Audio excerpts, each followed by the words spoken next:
से सारे लोग क्यों हो गए? आपके लिए आए सारे? तुम्हारे लिए आए हैं? मेरे लिए क्यों आएंगे? आप मिनिस्टर हैं, जनरल है, मुझे जेल भरनी है, ये करनी है, यहाँ पे सारा तुम अपनी मंजन बेचने का काम तो आप लोगों का है। मैं तो मंजन बेचना सारे लोग ड्रग्स साफ करने। नहीं, अब टूथपेस्ट का सामान है। अस्सलामुअलैकुम, मेरा तारीफ करा। आप जस्टिस रिटायर्ड जस्टिस राना शमसी हमारी पार्टी की और हमारी प्रेसिडेंट हैं कराची की, और ये रिजवान साहब हमारे कैंडिडेट थे पहले मजीद से। ये हमीद जोयो है, ये समर अब्बास कहते है, रहमान है, ये बादशाहदीन मसूद है, और ये मेरा छोटा भाई बड़ा हो गया, बाल सफेद कर। आपका तारीफ मैं शहला रजा नहीं, मैं शैला रजा की याद दहानी करती हूँ।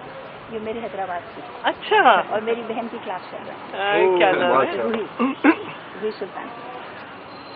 बहुत वक्त हो गया। हाँ, आपका घर भी हम आए हैं। ये ना बोले बहुत लोग हैं, लोग आपको शादी को 31 साल हो गए। 30 साल पहले मैंने क्या फैसला किया था। अच्छा, चले, ओके, चले। कि मुझे उम्मीद है कि इस तजुर्बे को देख के आप कोई इस तरह की चीज़ें करेंगे कि जो अगले इलेक्शन पाकिस्तान में हो वो इस तरह के ना हो। जिसको मैंडेट मिले ईमानदारी से वो जीते, इलेक्शन आए और फिर कौम की खिदमत करे। इलेक्शन लड़ना तो हर पाकिस्तानी का हक है, जो मर्जी खड़ा हो जाए, जिस जमात से खड़ा हो जाए, उनकी मर्जी है, जो जमात का मंशूर लेके आए। लेकिन इलेक्शन कमीशन के जो लोग नीचे थे, कम अज़ कम उनको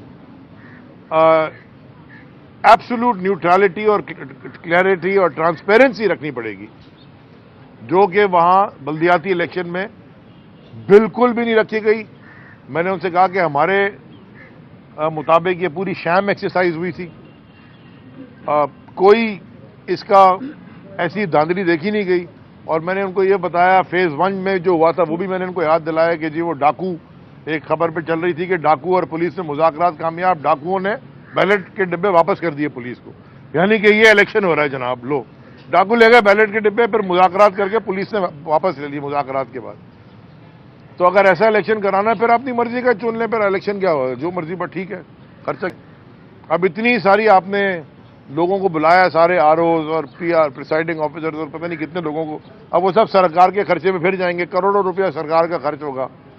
तो ये जो जिन पे फॉर्म 11 में जो जीते हुए उनके ऊपर आप रूलिंग दें, तो इंशाल्लाह आजकल में अच्छी खबर की उम्मीद है। पॉलिटिकल स्ट्रैटेजी इनको समझ में नहीं आती, और ये जो भी इकदाम करते हैं इनके मुंह पे उल्टा पड़ता है। वो जब खान साहब, क्योंकि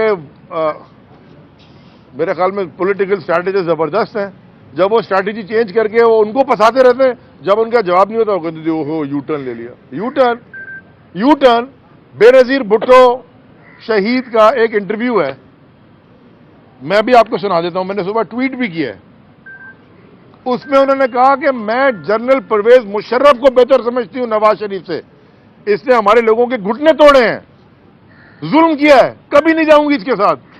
तो जरदारी और बिलावल गोद में जाके बैठ गया। ये कौन सा टर्न है? ये कौन सा टर्न है? जरा कोई समझा दे मुझे। इस टर्न का भी कोई सवाल पूछ लेना कि ये कौन सा वाला टर्न है। ये एनआरओ वाला है। Thank you ji.